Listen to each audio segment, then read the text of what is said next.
हाँ, तो capsule series अपनी कंटिन्यू। और आज अपन बात करेंगे अभी जो इंडिया पीपल एंड इकोनॉमी जो बुक है, भारत लोग और उसकी अर्थव्यवस्था वाली जो बुक है, उसका चैप्टर नंबर 8वां। ठीक है, काफ़ी बड़ा चैप्टर है लेकिन बहुत ही ज़्यादा इजी वे में इसको मैंने कंप्लीट किया है। आपके सिलेक्टेड 4-5 मात्र 4-5 मैंने लॉन्ग क्वेश्चन सेलेक्ट किए हैं, उनको अगर आप ढंग से पढ़ लेते हो, पहला प्रॉमिस तो ये कि अगर आपने मेरे साथ के साथ अभी पढ़ लिया ना तो आपको मोस्टली तो वैसे ही याद हो जाएगा। ठीक है, और रही फही कसर कहाँ निकल जाएगी, वेरी गुड, सही सोचा आपने, और वो है लाइव टेस्ट। अगर आपने लाइव टेस्ट फिर से दे दिया, जो कि आपको अकॉर्डिंग टू टाइम टेबल आपका हो जाएगा, जो भी टाइम मैंने आपको बताया किस दिन होना है आप सबको पता है, उस दिन आपका लाइव टेस्ट हो जाएगा, शायद परसों ही होगा। तो उस दिन लाइव टेस्ट के अंदर शानदार तरीके से आपको तैयारी करनी है और फुल मार्क्स उसमें अगर ले आते हो तो कैप्सूल आज याद हो जाएगा और फिर लाइव टेस्ट 100% पूरे मार्क्स। ठीक है, जो भी होगा कल या परसों जब भी होगा, अच्छी तैयारी आपको करनी है। पहला क्वेश्चन में लेते हैं कि नई औद्योगिक नीति 1991 ने भारत में औद्योगिक विकास को किस प्रकार प्रभावित किया, चर्चा कीजिए। वेरी इंपॉर्टेंट क्वेश्चन है, मेरे साथ याद हो जाएगा, बड़ी ध्यान से समझो। How did the new industrial policy 1991 affect the industrial development in India, discuss. ठीक है, ये मैं जानबूझ के एक दो कैप्सूल पर डे इसलिए देता हूँ कि आप, ताकि देखो ऐसा है, मैं एक दिन के अंदर 5 अगर कैप्सूल अपलोड कर दिया तो आप याद थोड़ी होंगे, 5 एक साथ याद भी नहीं होंगे। इसलिए एक का ये बेनिफिट रहता है कि आपको तुरंत याद भी हो जाएंगे और फिर आप उसका लाइव टेस्ट दे दोगे, ये फायदा रहता है। इसलिए मैं एक पर डे एक कैप्सूल देता हूँ। तो ध्यान रखना कि नई औद्योगिक नीति 1991 ने भारत के औद्योगिक विकास को सकारात्मक रूप से प्रभावित किया। बिल्कुल ठीक है, यानी the new industrial policy 1991 positively influence in the industrial development of India. क्या किया इसने कि इसने 3 प्रमुख लक्ष्य रखे, उदारीकरण वेरी इंपॉर्टेंट, निजीकरण वेरी इंपॉर्टेंट और वैश्वीकरण, ये 3 मेन थे। ठीक है, यानी हम इसको कह सकते हैं लिबरलाइजेशन, प्राइवेटाइजेशन और ग्लोबलाइजेशन, ये 3 मेन इन्होंने इशू रखे, मुद्दे रखे, और इन्होंने कैसे कैसे सहयोग किया वो देखो। नंबर पहला पॉइंट है, पहला पॉइंट क्या क्या इन्होंने हेल्प की, पहला है सुरक्षा, सामरिक एवं पर्यावरण। सुरक्षा जानते हो, सिक्योरिटी अपनी मिलिट्री सामरिक हमारे देश की वो भी रखना, और पर्यावरण से संबंधित 6 उद्योगों को छोड़कर शेष सभी उद्योगों के लिए औद्योगिक लाइसेंस व्यवस्था समाप्त कर दी।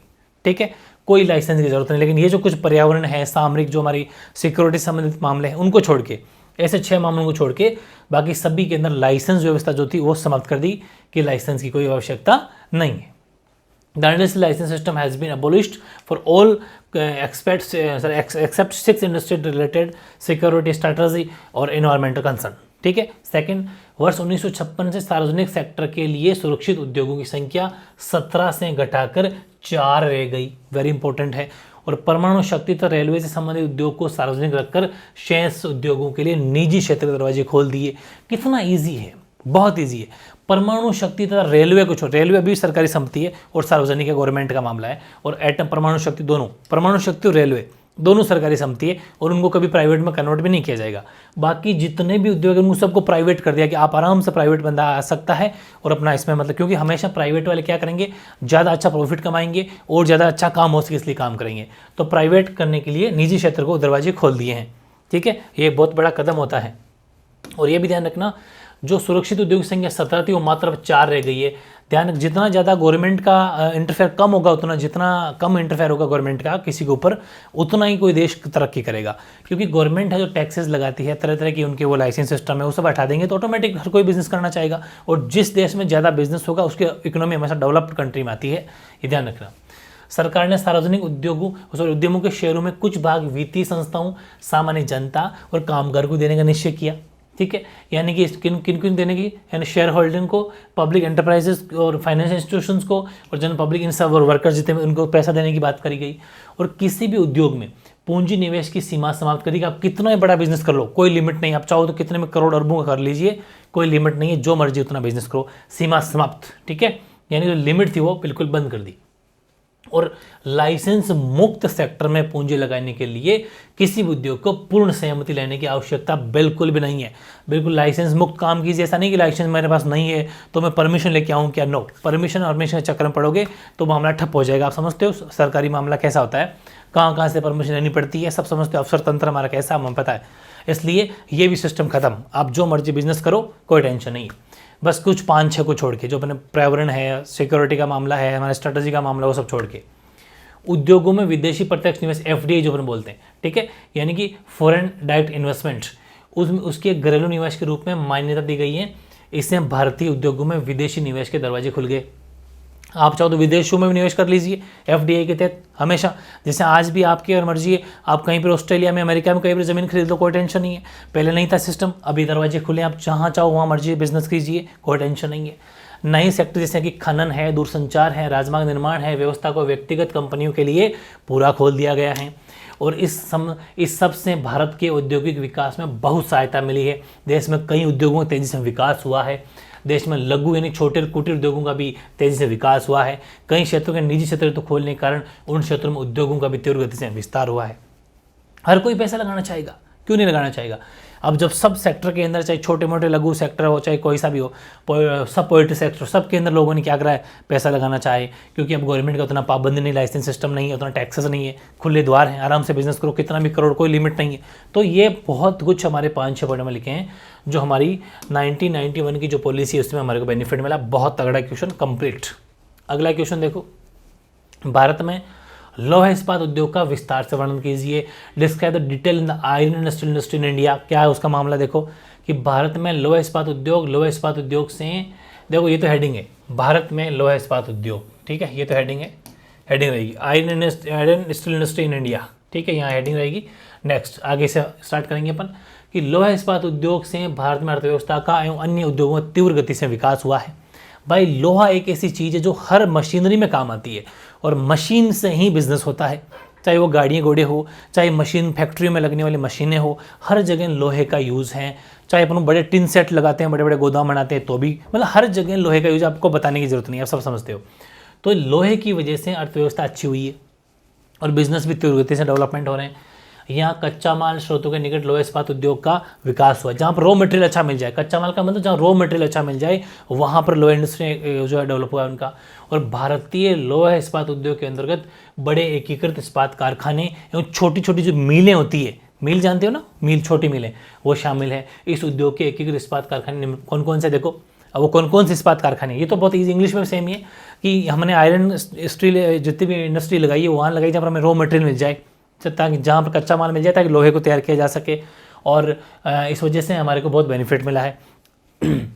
अब यहाँ पर और छोटी मोटी मील वगैरह भी, खूब सारी मिलें हैं, फैक्ट्रियाँ खुल गई है। अब कौन कौन सी है, देखो पहले तो ये जो यहाँ पर अभी बड़े उद्योग इस्पात कारखाने हैं, वो पहला कारखाना है टाटा लोहे इस्पात कंपनी टिस्को।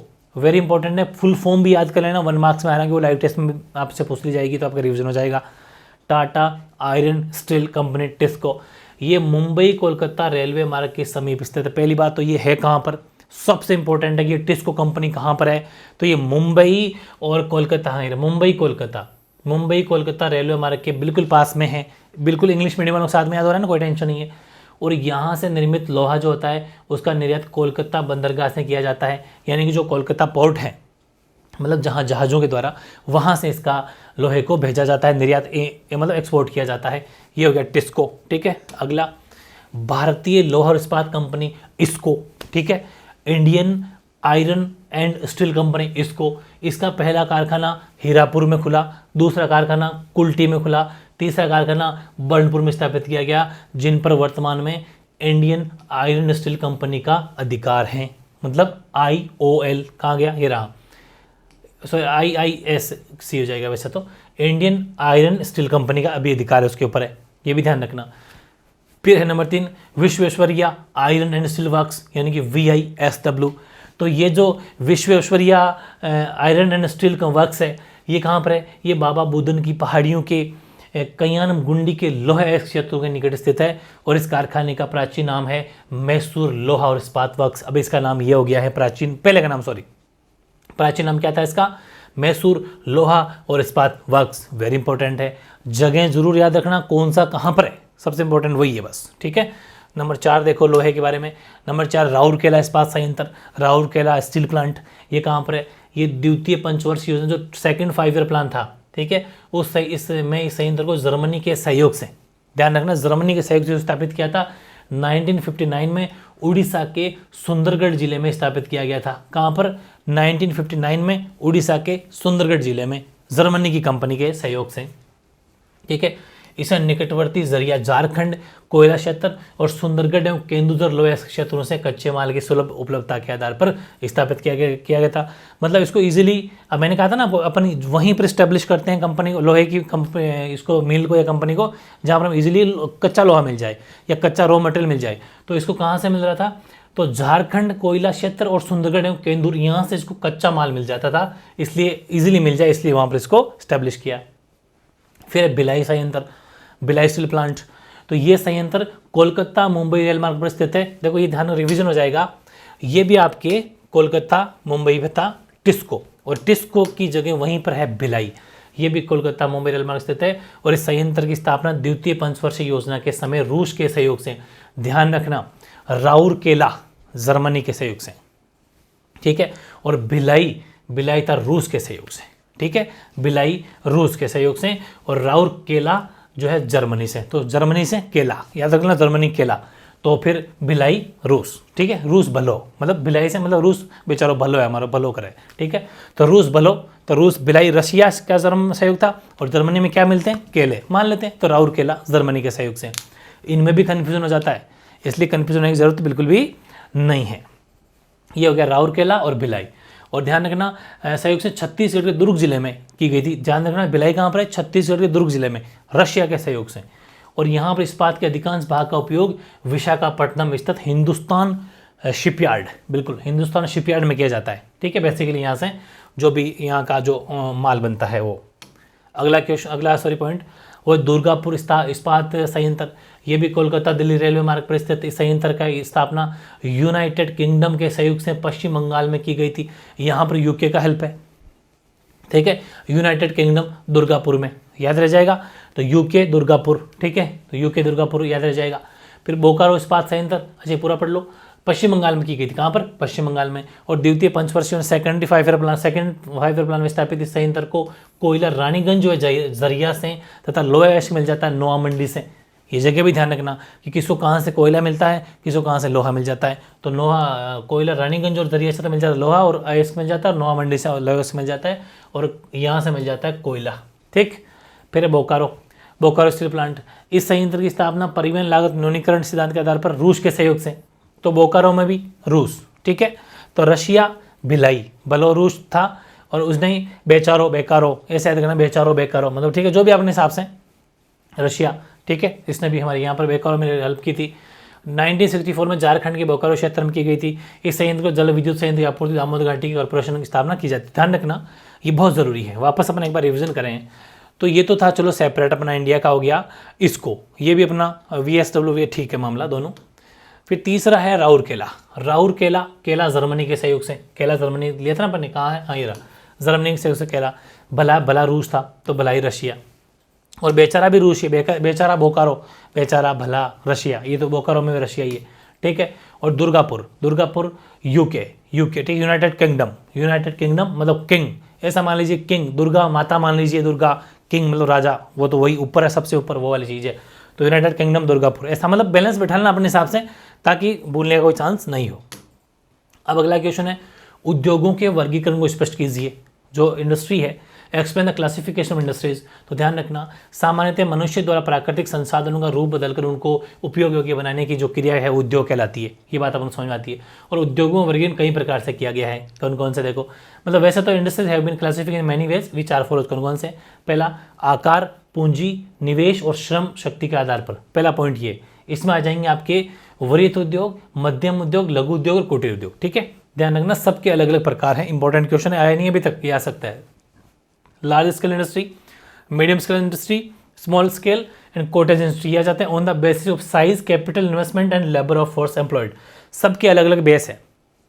पहला, आकार, पूंजी, निवेश और श्रम शक्ति के आधार पर, तो हो जाएंगे ये चार, वृहद उद्योग, मध्यम उद्योग, लघु उद्योग, कुटीर उद्योग, ठीक है। ये on the base of size, capital investment and labour force employed, उसके होगी चार। फिर नंबर 2 है स्वामित्व के आधार पर, यानी कि ऑन द बेस ओनरशिप, खुद के मालिक के आधार पर, वो हो जाएंगे आपके, उसमें हो जाएंगे 3 प्रकार के उद्योग है। पहला सार्वजनिक, पहला कौन सा है? पब्लिक सेक्टर, जो समझते हैं सबके लिए, यानी कि इस क्षेत्र में उद्योग सरकार द्वारा नियंत्रित किए जाते हैं। जो कंपनियां, निगम होती है जो सरकार द्वारा पूंजी प्राप्त करते हैं, मतलब ये गवर्नमेंट है। सार्वजनिक का पब्लिक सेक्टर है, वो गवर्नमेंट होता है। और इस सेक्टर में सामान्यतः सामरिक और राष्ट्रीय महत्व के उद्योग धंधे आते हैं। जो मैंने पहले ही कह दिया था कि बाकी सब में प्राइवेट सेक्टर खुला है, लेकिन सामरिक और राष्ट्रीय मामलों के अंदर और पर्यावरण के मामलों के अंदर जो है सार्वजनिक क्षेत्र रहेंगे, वो हमेशा प्राइवेट, वहाँ पर कोई नहीं आ सकता। तो ये ईजी हो गया आपका। अगला व्यक्तिगत सेक्टर, देखो ये व्यक्तिगत सेक्टर है सेकंड, और तीसरा है सहकारी सेक्टर, प्राइवेट सेक्टर और joint and corporative sector. Private जानते ही हो, एक जॉइंट और कॉर्पोरेटिव होता है, आपस में मिलकर बिजनेस जो करना, तो ईजी है। ये मिश्रित होता है, मिक्स होता है, और वो होता है आपका प्राइवेट, कोई एक मालिक को, जैसे कि जमशेदपुर स्थित टाटा लो इस्पात यंत्र, ये टाटा आपको बताइए, Tata company India company, private से रतन टाटा, ये सब इनका फील्ड खुद का सेपरेट टाटा डिपार्टमेंट इन्हीं का है, प्राइवेट है, मतलब व्यक्तिगत है उनका, गवर्नमेंट वहाँ पर कोई इन्फेक्ट नहीं कर सकती। वैसे ही सहकारी मिश्रित है, इसमें उद्योग संस्थाओं, सरकार और जनता के सम्मिलित से किया जाता है। और फिर तीसरा है उत्पादों के उपयोग के आधार पर, यानी on the basis of the use of their products, उसमें आ जाएगा मूल पदार्थ उद्योग, पूंजी पदार्थ उद्योग और मध्यवर्ती पदार्थ उद्योग और उपभोक्ता, सीधे सीधे याद कर लो, उपभोक्ता पदार्थ उद्योग, यानी कि basis goods industries, capital goods industries, intermediate goods industries और कंज्यूमर गुड्स इंडस्ट्रीज। सिंपल है, ठीक है। फिर कच्चे माल के आधार पर, रॉ मटेरियल के बेस पर, on the base of raw materials, उसमें हो जाएंगे आपके कृषि आधारित उद्योग, वन आधारित उद्योग, खनिज आधारित उद्योग और उद्योगों द्वारा निर्मित कच्चे माल के आधार पर उद्योग। तो समझ गए, यानी कि अपन कह सकते हैं agriculture based industry, forest based industry, mineral based industry और industrially processed raw material based industry. सीधे सीधे याद करने वाले फैक्ट है, वेरी इंपॉर्टेंट है, सीधे प्रकार टाइप्स पढ़ रहे हैं अपन। फिर निर्मित उत्पादों की प्रकृति के आधार पर, तो उसमें हो जाएंगे आपके धातुक्रम उद्योग, जिससे मेटल आता हो, यानी मेटलर्जिकल इंडस्ट्री। दूसरा यांत्रिक इंजीनियरिंग, यानी mechanical industry, engineering works industry. और तीसरा है आपके रासायनिक और रबड़ उद्योग, यानी कि chemicals and allied industries. Number 4 है आपका वस्त्र उद्योग, यानी कि टेक्सटाइल इंडस्ट्री। नंबर 5 है खाद्य संसाधन उद्योग, फूड प्रोसेसिंग इंडस्ट्री। और नंबर 6 है इलेक्ट्रिसिटी, विद्युत उत्पादन उद्योग, यानी कि इलेक्ट्रिसिटी जनरेशन। और नंबर 7 है इलेक्ट्रॉनिक उद्योग, यानी कि इलेक्ट्रॉनिक्स और कम्युनिकेशन, यानी संचार उद्योग। ये पूरे 8 हैं, सीधे सीधे याद करने, निर्मित उत्पादों के बेस पे हैं, यानी कि on the nature of manufactured products, उसके बेस पे हैं। तो बहुत ईजी है ये, तो सीधे सीधे भाई रटने वाले, सीधी सी बातें याद करो। और आज का लास्ट क्वेश्चन हो सकता है, शायद एक और होगा, हाँ एक और है, 2 और है, कुल मिला के 5 क्वेश्चन मैंने सेलेक्ट किए हैं। यह है कि पेट्रो रासायनिक सेक्टर के अंतर्गत कौन कौन सी संस्थाएं कार्यरत है, नाम बताइए। बिल्कुल सही बात है, ये भी छोटा क्वेश्चन, ये मैंने छोटा लिया है क्योंकि हो सकता है कोई 2 क्वेश्चन मिल के आ जाए, तो दोनों ही क्वेश्चन अब की बार वाले छोटे ही हैं। कि which organisations are working under the petrochemical sector, उनके नाम बताने, कौन कौन से रासायनिक सेक्टर में काम करें, पेट्रो सेक्टर में। तो वो देखो कि रासायनिक और पेट्रो रासायनिक विभाग के प्रशासनिक नियंत्रण में पेट्रो रासायनिक सेक्टर के अंतर्गत 3 संस्थाएं काम करती है। नंबर 1 भारतीय पेट्रो रासायनिक कॉरपोरेशन लिमिटेड, जिसको अपन IPCL कहते हैं, नंबर 1। दूसरी पेट्रोफिल्स कोऑपरेटिव लिमिटेड, ठीक है, नंबर 2 हो गया।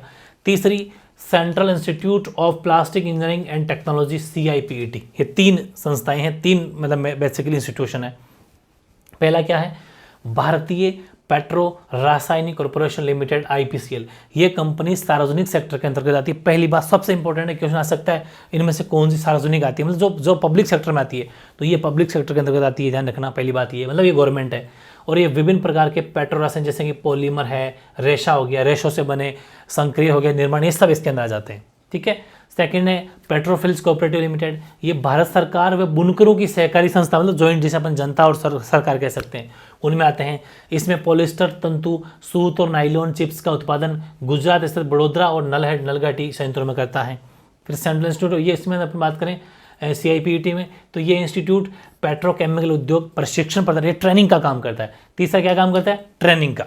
तो कितना ईजी है, पहला गवर्नमेंट का है, दूसरा गवर्नमेंट प्लस जनता का है, तीसरा जो है ट्रेनिंग का काम करता है। बस ऐसे ही याद करना है, आराम से मन से लिखो, बस नाम पूरे पूरे याद कर लेना।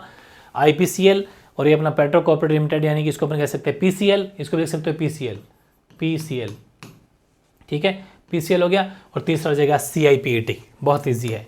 और आज का लास्ट क्वेश्चन है वो ये है कि स्वदेशी आंदोलन ने सूती वस्त्र उद्योग को किस प्रकार विशेष प्रोत्साहन किया। How did the Swadeshi movement give a major impacts to the cotton textile industry, सूती वस्त्र उद्योग को। तो देखो, सूती वस्त्र उद्योग भारत का एक परंपरागत उद्योग है, बिल्कुल सही बात है। ये अपना टेक्सटाइल जो इंडस्ट्री है वो बहुत ट्रेडिशनल इंडस्ट्री है, बहुत पुरानी इंडस्ट्री है। आपको पता है सूती वस्त्र उद्योग के रूप में भारत जाना जाता है।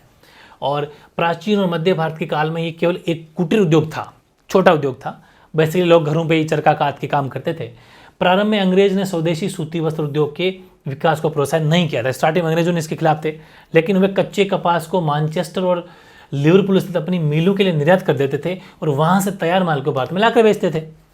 ये अपन को बताया, वो घर पे बनाने, यहाँ पर इंडिया में कभी भी वो इसको प्रोत्साहन नहीं किया सूती को। यहाँ से सूती कपड़ा ले जाते और वहाँ अपना तैयार माल करके लाते, फिर यहाँ महंगा महंगा बेचते, तो ये काम करते थे। फिर 19वीं शताब्दी की बात है, इसके उत्तरार्ध में मुंबई और अहमदाबाद में पहली मिल की स्थापना के पश्चात, तो ध्यान रखना 19वीं शताब्दी में मुंबई और अहमदाबाद में पहली मिल स्थापित हुई। वहाँ पर सूती वस्त्र उद्योग तेजी से फिर विस्तार हुआ, ठीक है। और आकस्मिक रूप से मिलों की संख्या पर अचानक से सडनली फिर संख्या बढ़ती चली गई और स्वदेशी आंदोलन ने, स्वदेशी का मतलब है कि हम हमारा कपड़ा हम खुद बनाएंगे, यहीं का माल यहीं बनाएंगे, स्वदेशी, ठीक है। तो स्वदेशी आंदोलन ने इस प्रमुख रूप से इसकी बहुत मतलब कहते हैं प्रोत्साहित किया, मतलब मैं इसको प्रमोट किया, इम्पैक्ट पड़ा इसका।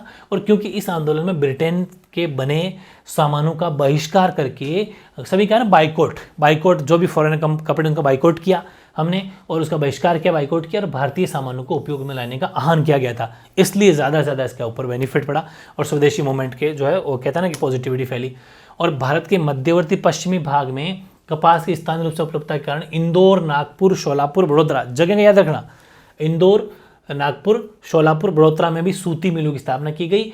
कोलकाता में बंदरगाह की सुविधा, तमिलनाडु में जल विद्युत शक्ति के विकास, कानपुर में स्थानिक निवेश के आधार पर सूती वस्त्र मिलें स्थापित की गई। उज्जैन, भरूच, आगरा, हाथरस, कोयम्बटूर, तिरुनेलवेली आदि केंद्रों पर कम श्रम लागत के कारण मिलों की स्थापना की गई। इस प्रकार भारत के लगभग प्रत्येक राज्य में जहां एक से अधिक अनुकूल अवस्थिति कारक विद्यमान थे, सूती वस्त्र उद्योग वहां पर स्थापित किए गए। इस प्रकार स्वदेशी आंदोलन ने सूती वस्त्र उद्योग को बहुत बल मिला, बहुत हेल्प मिली, और स्वदेशी आंदोलन के फलस्वरूप देश में भारतीय वस्त्रों की मांग बढ़ी और सूती वस्त्र उद्योग का विकास हुआ, डेवलपमेंट हुआ। और 1921 के बाद में ट्रेनें चल चुकी थी, तो सामान को लाना ले जाना बहुत ईजी हो गया था। साथ पूरे दूसरी सूती वस्त्र केंद्रों पर तेजी से विस्तार हुआ और दक्षिणी भारत में कोयम्बटूर, मदुरई और बंगलोर में भी मिलों की स्थापना बेसिकली की गई। तो बहुत ईजी, ये इंग्लिश में लिखा हुआ है, तो मतलब कितना आसान है। और प्रॉमिस है मेरा आज कि आज अगर मेरी बातों को ध्यान से सुना है तो ये कैप्सूल आपको आज अभी का भी याद हो गया। तो मतलब बेहद आसान है ये। मैंने मात्र इसमें 4 तो लॉन्ग क्वेश्चन, एक छोटा, ये मिला के 5 क्वेश्चन मुश्किल, 4.5 मान लो, 4.5 क्वेश्चन मैंने पूरे तैयार किए हैं। इनको अच्छे से देख लेना, लाइव टेस्ट दे देना, 101% आपकी तैयारी फुल है। बस अच्छे से पढ़ना है, ईमानदारी से याद करना है। ये था अपना India people and economy, Bharat, लोग और अर्थव्यवस्था वाली बुक का चैप्टर नंबर 8वां, जिसका मैंने कैप्सूल आपको दे दिया है। कैप्सूल बड़ा असरदार है, बड़े ध्यान से नोट्स बनाने हैं, इसके आंसर ऐसे कैसे लिखने हैं। और अब जो है आपको इसे लर्न भी करना है, लर्न करने के बाद में आपको लाइव टेस्ट दे देना है, बस आपकी 100% तैयारी डन, ठीक है। ओके।